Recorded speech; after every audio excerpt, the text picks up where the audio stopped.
So once there was a man who was late for a doctor's appointment. He was driving around his doctor's parking lot, which was quite full. Think of the lot at the Patients First building in Washington, and you will know what I mean. It seems that every time I go there, I'm running late and the parking lot is full. The man drives around and around looking for a spot, and in desperation he cries out to God, "God, help me find a parking spot." Just then the clouds open up, the sun shines down on a particular spot in the front row, right by the entrance. And as it does, the car in that spot pulls out and leaves the parking lot. The man hurriedly pulls into that spot, and as he does, he says, "Well, never mind, God, I found one myself." Now, I have told that joke in sermons before, and I'm sure some of you have heard that, but some of you might not have heard that one before. But every time I read this passage from Luke, the one that Nancy read this morning, every time I hear that passage, I think of that joke. In our gospel lesson today, 10 lepers approached Jesus. And I talked to the kids this morning that it wasn't leopards. I brought this out for Sunday school to show them it was lepers. But if you're wondering why that's sitting there, 10 lepers came to Jesus wanting to be healed. They stay a little bit away from him, as they must do since they are unclean. After all, Jesus is a well-regarded Jewish rabbi. They proclaim in desperation, "Jesus, Master, have mercy on us." And then Jesus bestows upon them a miracle. He tells them to go and show themselves to the priests. And as they did, they were made clean. Now I can just hear them proclaiming as they showed themselves to the priest, "Never mind, Jesus, we don't need any of your mercy. We've been healed anyway. We're okay now. We healed ourselves." 9 lepers, ungrateful. We assume that the 9 who did not return were all good Jewish men because of the clues that Luke gives us in this gospel story. The one who returns to Jesus and offers him thanks is the foreigner, the Samaritan, the half-breed, who is looked down upon by the proper Jewish elite. Even healed of leprosy, this man was still unclean because of his lineage, who he was, a Samaritan. Yet he was the only one who returned to thank Jesus. You see, Samaritans in Jesus' day were disregarded by the elite of Jewish society. The Samaritan culture, the Samaritan people themselves, were the result of Jews being exiled during the Babylonian invasion. Jews married people in exile who were not Jewish, and a half-Jewish culture emerged from those people. A mongrel race, if you will. Jewish blood intermingled with that of common Gentiles. Well, because of their lineage, these Samaritans were regarded as less than human by the Jewish temple elite, disenfranchised and oppressed.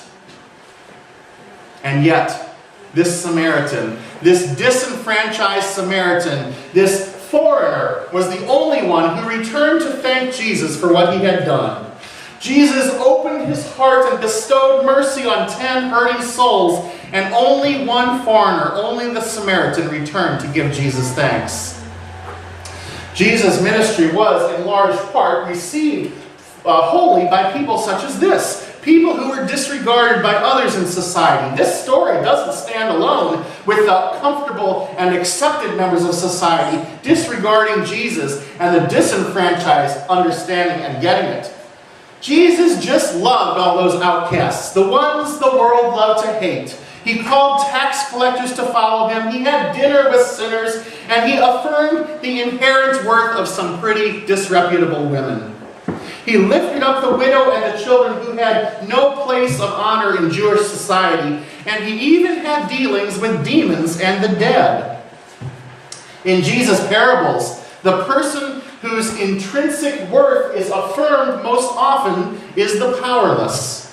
The Samaritan is the only one who helps the stranger on the road. The son who squanders the inheritance is heralded. The shepherd who foolishly abandons 99 sheep to help find one lost sheep is not fired for his irresponsibility, he's praised. The dishonest steward is idealized. Jesus' ministry, just like the Old Testament prophets before him, continually lifts up the ones who we would most likely put down. Time and time again, those marginalized people are the ones who return and thank him. Time and time again, the comfortable people do not. They find their parking spaces all by themselves. Amazing gratitude. This is an uncomfortable subject for some. It's hard to understand why we should be thankful when everything we earned, we had to earn ourselves. We found our own parking spaces without any help from God, and we're going to park in them. Besides, our daily lives are so tedious, it's hard to find any reason to be thankful. In 2008, a young woman named Haley Bartholomew was complaining that she had nothing to be thankful for in life. Even though she was married to a man she loved and she had wonderful children, she wasn't happy.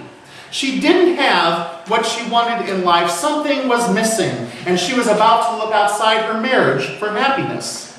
She didn't appreciate what all she had at home. Well, Haley talked to a friend who advised her to spend a year taking one picture each day of something for which she was grateful. She started a project called Grateful 365, and each day she took a picture of something for which she was grateful. And this was before Facebook started doing that. It changed her life. It allowed her to notice the things she never had before. One day, she took a picture of her husband serving dinner. She looked at the picture and she realized that her husband always gave her the biggest and best looking pork chop, or steak, or piece of chicken, or whatever it was. She realized that he always did this, his expression of love for her. The same way with her children and other aspects of her life. Once she focused on being grateful, she realized the many things in life that she had to be grateful for. She was comfortable in her life, but she wasn't happy. One of the 9 lepers, if you will, prior to her conversion experience. But once she chose to step outside of her comfort zone, step out of the box and look at her world through the lens of an outsider, she realized the amazing gratitude she had to share. Once she could look at her world through these eyes, through the outsider, outside of the box, she could feel God's mercy upon her. But many of us say thank you all the time, right? We thank the cashier at the supermarket. We thank the person who holds the door open for us. We always thank our children for a job well done, or for the person who gives us a gift on our birthday. We thank God for the blessings in life when we pray, and before a meal, we almost always give thanks. We are grateful people, aren't we? I had a friend once who was a big fan of the Grateful Dead. You know, the rock band led by Jerry Garcia. He used to follow the band from place to place, and he knew all their songs. I think he really just liked to get stoned, though. But he found a culture where that was acceptable. At any rate, one time I was giving him trouble about all that Grateful Dead stuff, and I asked him if he knew where the name Grateful Dead came from. He didn't know, or at least if he did know, he had forgotten it by then. We looked it up. And in medieval folklore, the story of the Grateful Dead involves a traveler who encounters a corpse. The corpse never received a proper Christian burial because the person who died had an outstanding debt. The traveler pays off this person's debt so the stranger can have a proper Christian burial. So the soul of the dead person then follows the traveler around the rest of his life, the rest of the traveler's life. A guardian angel, a Grateful Dead. He's grateful for the mercy the traveler showed them. As the Grateful Dead of folklore spend a lifetime gratefully serving the traveler who saved his immortal soul, we are called to spend a lifetime gratefully serving the traveler who saved our immortal soul. We are not just called to say thank you at the supermarket or to say thank you to the person who held the door open for us. We are called to have amazing gratitude and live lives reflecting that gratitude. We are not just called to say thank you. We are called to live thankful lives. So why don't we live lives of amazing gratitude? I think sometimes the world heaps so much baggage upon us that we forget to have amazing gratitude. We are assaulted every day by people who champion individualism, profiteering, arrogance, rudeness, and conquest. We are assaulted every day by leaders and their followers who play on our fears, turning us against the poor, the immigrant, the minority, the disenfranchised, the very people who Jesus championed. We are assaulted every day by the idea that we must always cater to those who are more powerful than us, and if we are not as powerful as they are, we are less worthy than they are. We are assaulted by priorities every day that conflict with what matters in our life, that fill our lives with tedious things to do and activities that distract us from God rather than turn us toward God. We are so busy that we forget to be grateful. We get so full of ourselves and so jaded against the world that we forget to live lives of amazing gratitude. We can't live lives reflecting amazing gratitude because we are just too darn busy. And why should we be grateful anyway? God still hasn't done what we have been telling God to do for all those years. Well, when Jesus healed those 10 lepers of their illness, they still weren't cured. If you read that passage closely, they had a physical affliction and Jesus made that affliction go away, but they still weren't cured. After Jesus healed their physical affliction, they had to go and show themselves to the priests. The priests, the elite, the ruling elite, had to certify them as clean. So they went to their priests, kneeled down, explained to them that is obvious, the skin ailment is gone. The priests then affirmed their worth in society by classifying them as clean, but they still weren't cured. Only one was truly made whole. The Samaritan immigrant who returned to Jesus threw himself down the floor in front of Jesus, knelt at Jesus' feet, fell down on his hands and knees, and expressed this amazing gratitude, dedicating his life to Jesus and thanking Jesus for healing him, for healing this ailment. And then Jesus says, "Your faith has made you well."